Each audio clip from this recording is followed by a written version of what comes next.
some slight advantage to Memories. Gonna go ahead and get this match started here as Memories. Gonna go ahead and start actually on Arowana this time around. These teams have not really done too shabby, and they aren't gonna push it as aggressively as they might have in Rainmaker. But the locator is gonna come out onto him. He's gonna back off a little bit. But so far he doesn't. He's gonna put out that wall before even daring to go out towards the middle there. By the way, you go on our screen right now in blue, TESTA in yellow. And so far, Memories establishing very early middle control here, but they want to push up even more with whatever ink they can. As they're going to go ahead and get that Rainmaker down. Actually, yeah, no, it is Rainmaker. Okay, I actually believed it was tower control for a little bit, but considering it is Rainmaker, it's very odd to see that actually one team didn't choose to advance in very quickly, but it seems to be working out for Memories, who did sustain a good amount of control towards the beginning, but now looks like one player from Memories will be going down. But cracking on to him, and Hugo not able to survive it maybe as he'd like to, or maybe as he would in some other clips, and now they're pushing it towards the 47-point marker before finally stopped by one of Memories' 2 remaining members alive, and that's going to be 2 going down for TESTA before really being able to get some control there. Yeah, that's definitely going to be a big push for TESTA for sure. Able to that court is Zar, I can't hear you, kind of mate. a slight advantage. I can't hear you, mate.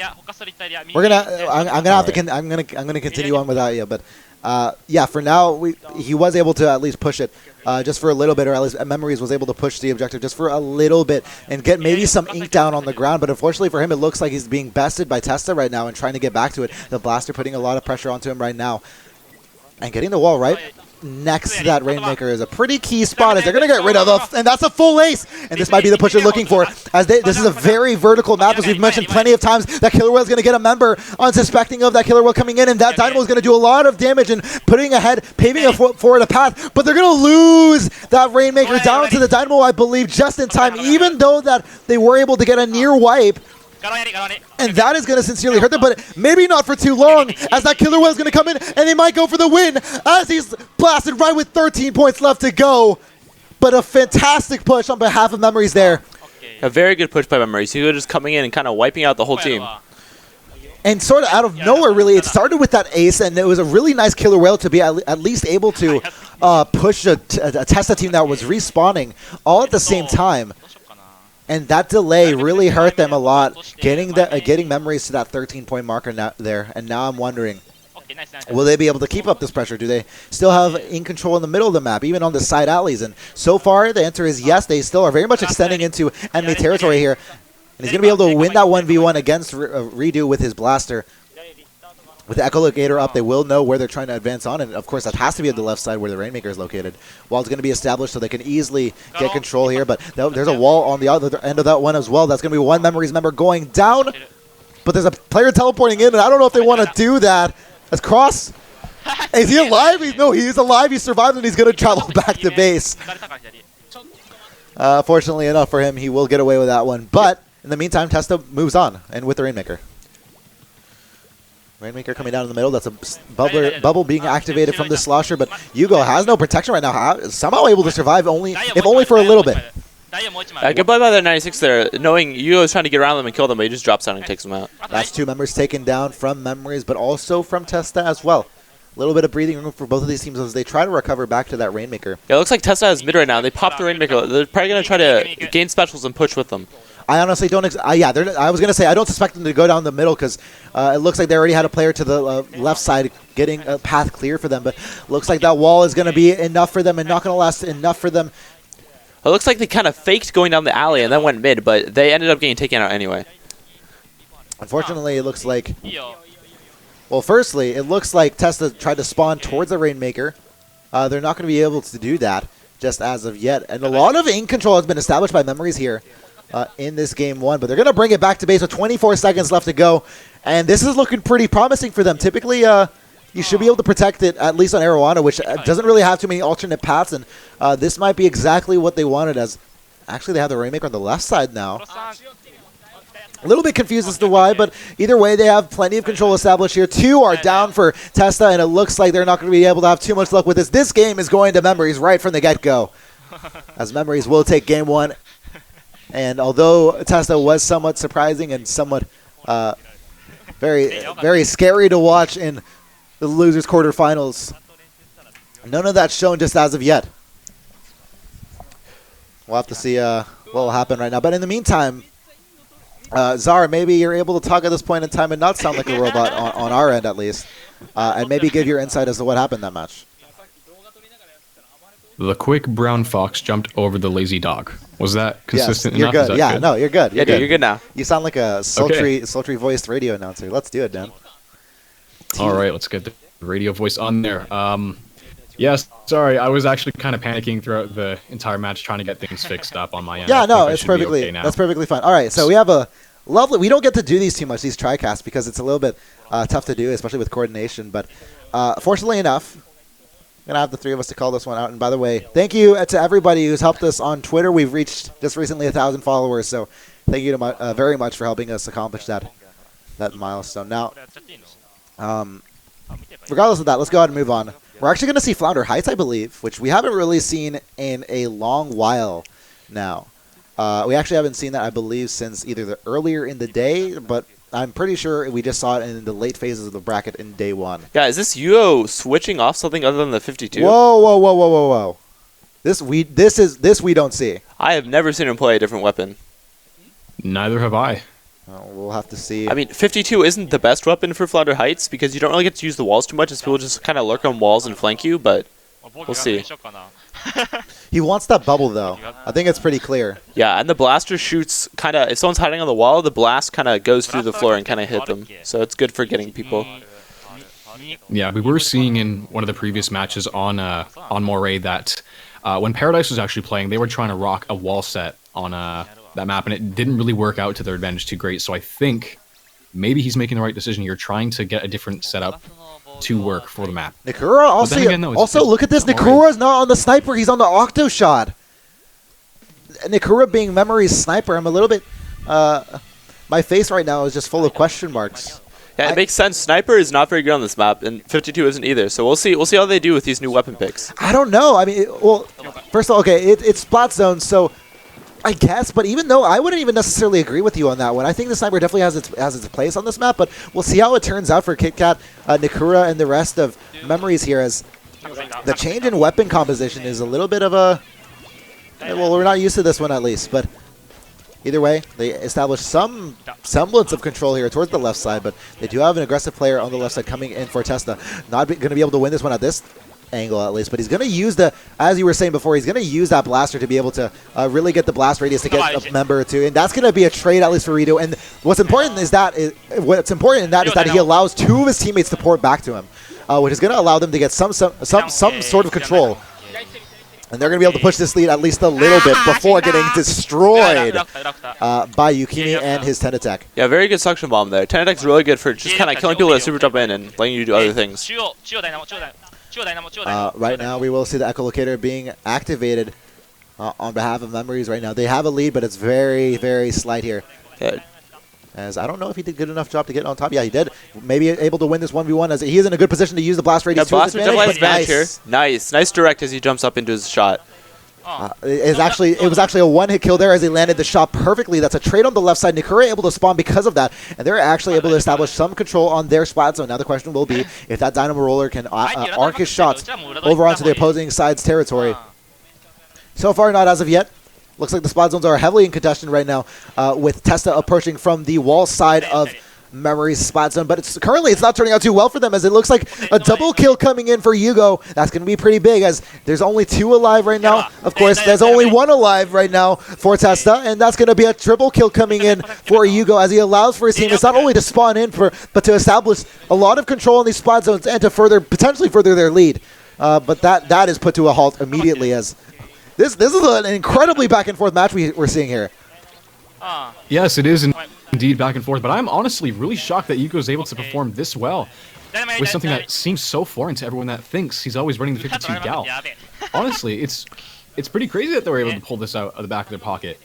Right now, they're still pushing it and staying on the offensive in what has been a very close neck-and-neck game.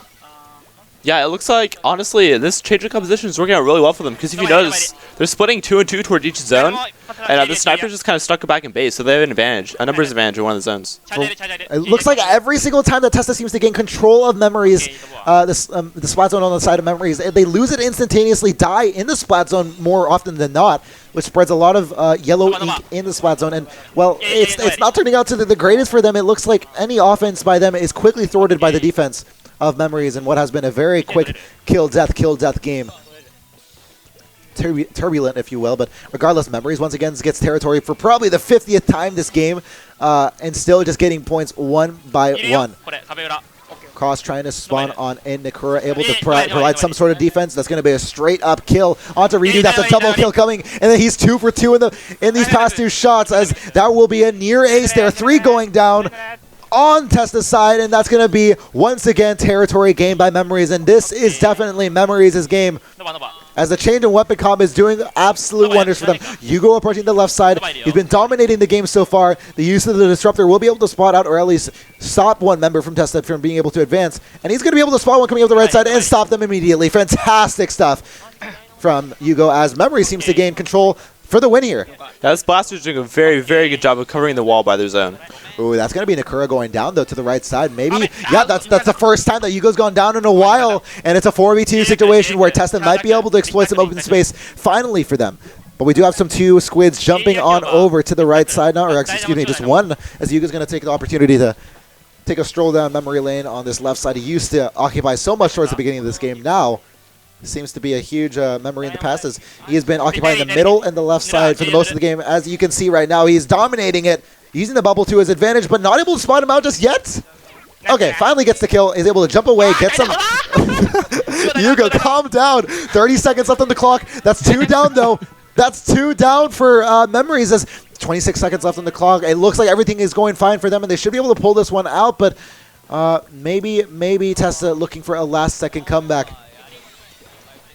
Unfortunately, it's not going to go their way.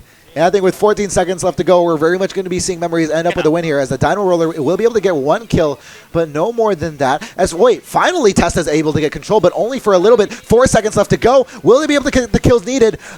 They get control at the last second, forces the overtime. Will they be able to push even further? No, they get a trade right there. Yugo is still alive. It's a 2v4, and he's going to go down, and this might be it for TESTA. No, they will not. They won't be able to do it, as a Memories member goes on to the opposite side of the map, gets onto the opposite opposing splat zone, and he's going to be able to get rid of it. It's 2-0 for Memories, and the winners semifinals in this best of 5. 1 more needed to advance on. Unbelievable performance on behalf of Memories there, especially on Yugo, considering that it's a map where the enemy team can really kind of just climb up from any point. He was still able to perform very well, getting those direct hits. What a way to rebel. Yeah, no, it really was for him to be able to take up that weapon, and even in situations where he found himself in a disadvantageous 1v1, and was able to back up, gain some clarity of vision there, and get a properly placed shot so many times, really. Because oftentimes you'll see a lot of blasters using the blaster for the radius it has on their shots, but so many times, especially from the middle of the game towards the end of the game, Yugo was actually landing those shots, getting 1-hit kills, exactly what his team needed there. Now, somewhat concerning for TESTA is just the lack of presence and the lack of offense. If they've had offense, it's been very short-lived, at least on that previous one, the previous game type. Yeah, honestly, it was probably very hard for them to get in, because Sniper on that map, their Sniper just really wasn't doing anything. You notice he went 3 and far, and that's really just not doing much. And honestly, we only saw him at one point in the game when you took out Yugo. So, yeah, interesting stuff to note here as we do approach what is the game 3 on, I believe it's going to be Rainmaker, correct? We haven't seen Rainmaker yet in the first 3. Wait, actually, no, we saw it in Arowana, correct? Yeah. Yeah, okay, so never mind. It's going to be then Tower Control then. Tower Control on Moray Towers, okay. All right, they're probably going to switch back to Sniper for this one, yep. Yeah, this is definitely the standard composition. Yeah. Honestly, yeah, it only really worked for that game type. Yeah, Flatter Heights is a much different map than some of the other ones. Yeah, you need that sniper up there. I will mention it time and time again, but that sniper matchup is incredibly important between Nikura and I believe it's Yukimi. Sorry, Mahiro. But Redo and Yukimi taking their time with their weapons, actually. Wonder what they have in store for us. It looks like Nikura using the custom sniper here for the Kraken for tower control. Standard stuff.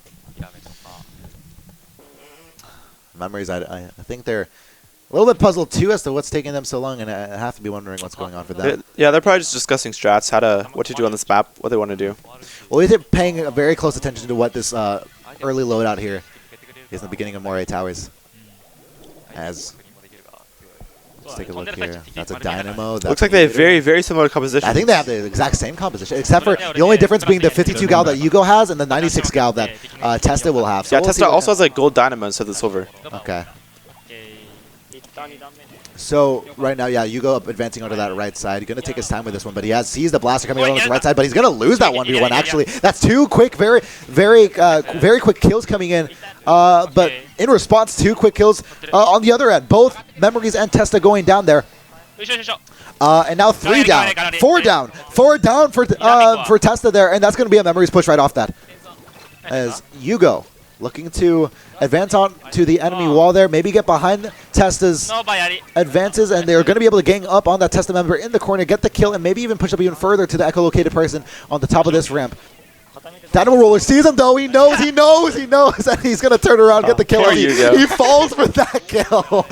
He wanted that kill really badly onto Yugo. Yeah, even though he died there, it was a very important kill, as getting the enemy out of your base is very important, so you just kind of get out and get the tower. Oh boy. Yeah, Yugo was definitely trying to play his cards right there. If he was able to get on top, that would have caused a lot of problem for TESTA. He would have been able to form a front line that would have been able to push a tower to something that might have not been able to allow TESTA to come back. Yeah, for sure. Ooh, that Dynamo getting another jump shot on him. This time, wow. This time not dying to his own Yugo fault. probably accidentally hitting the Dynamo there, as he couldn't have seen the icon since they have stealth jump, so... Yeah. Dynamo getting a little unlucky there that Yugo was shooting there.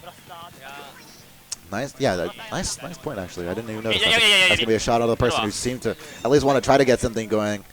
But so far, a lot of pink ink on the TESTA side, and so far, things going in the favor of Memories. It's going to be not the most optimal wall placed, and he's not going to really have too much protection as the sniper. He's going to have his number, at least seem to, before he's going to take a little bit of a break from that, realizes he doesn't have his teammates around him. And the Dynamo around him seems to signal that he is definitely in some danger right now. But considering nobody got on the tower, it's very easy entrance back for him. Regardless, that blaster's going to have... Yeah, Yugo maybe not knowing the blaster was down there, but... Oh my goodness, and that's the second time we don't want to see that. Yeah, we've seen people fall off like 3 times now, I think, on this map. Either way, back to 4v4. Plenty of time left in this game. Yeah, it's still very, very even. 6-1 is not that far to push the tower. Nice wall put down, but he's not going to have too much of an advantage on this one, as that wall is at a slightly odd angle. Going to use the time to get rid of the wall while he's not suspecting, but the sniper is going to, peek around in that 1v1 and not allow it for so much of a 1v1 as it was a 2v1 there. Yeah, good play on the sniper, helping his 96 gal out there. Yeah, it's very easy for a sniper to really ignore something when his teammates are saying, hey, I got this, I'm 1v1ing someone on the right side right now. It's very easy for them to just be on the lookout for other things. But yeah, positive sign for his sniper to be on the lookout as always. But now TESTA on the push-up right now. The wall separating Yugo, and that's a crucial wall as he was trying to get around, but he won't be able to stop the push coming in from TESTA. They have multiple members on the tower right now, pushing it so quickly. And that's going to be, I think, the lead gained by them. 61-60, and yes, TESTA finally able to come up with the lead here with 1 minute and 53 seconds left to go. Yugo able to get the kill, potentially even the double kill, as that's going to be another falling member off for TESTA. As it's going to be Memories. They're going to lose the lead, but this is a pretty looks like they're rushing to get a very, very good frontline position. We'll see how this works out. They're able to get the kill there. If they take the ball right now, they'll get a very, very good push. But that killer whale, that got him! Yes. Wow, okay, beautiful killer whale coming in. That's 2 down for them, and they might be able to advance even further here. Only able to get that sprinklers, but that's going to be the sniper that sees him. Yo, the Dynamo gets the double with 1 swipe, but it's Memories that is able to get the lead while they're completely distracted. And that's Memories with the lead, 36-35, continually pushing it further and further. How are they not stopping this? TESTA had 4 up at the time, and they're still pushing for the win here. Yugo getting on top of the tower. Dynamo Roller sees him, and he's going to be able to get rid of him with 1 wipe. As Memories, as soon as they lose the lead, they're able to bounce right back. Yeah, TESTA's going to be looking to kind of like rush and get a good frontline position, just like Memories did after they cleared out their last push. So far, we don't see that rush. At this point in time, Memories was up until the point that Yugo was at right now. Yeah, it looks like they got to the wall, then weren't able to get any further. So right now, this is not the sort of counterattack that TESTA was maybe hoping for. And this is maybe looking like much more of a stalemate. But as I say that, that's 2 going down for Memories. Yugo not really in a great position right now. He's going to have to drop back. but he recognizes that a sniper took out that beacon, and he's going to take his time going up there. Good play on his part to be able to at least wait it out, and nice job having the wall to be able to protect him from a couple of splat bombs there. Or burst bombs, excuse me. But he lands onto a dynamo roller, so... Stealth jump there coming in handy a lot. Oh, he just and that's a double kill. That's 3 down for Memories. Oh my goodness, they might be able to push this for the win. This is the last opportunity. 5 seconds left for TESTA. Looks like Memories has the tower back again. But they get back onto the tower with 1 second left. And somehow, someway, Memories is going to be able to do the 3-0 sweep and move on to the losers finals. As Memories, they still have the dream alive for 3 INKSTORM Championships won. And TESTA going just out, just like that. No hope had by them. Yeah, Stealth Jump almost saved the game there for TESTA. They kind of landed on the tower and took out 3 members, but it wasn't enough. It wasn't enough. As for some reason, we weren't able to get a perspective, honestly. But for some reason, a Memories member was left to just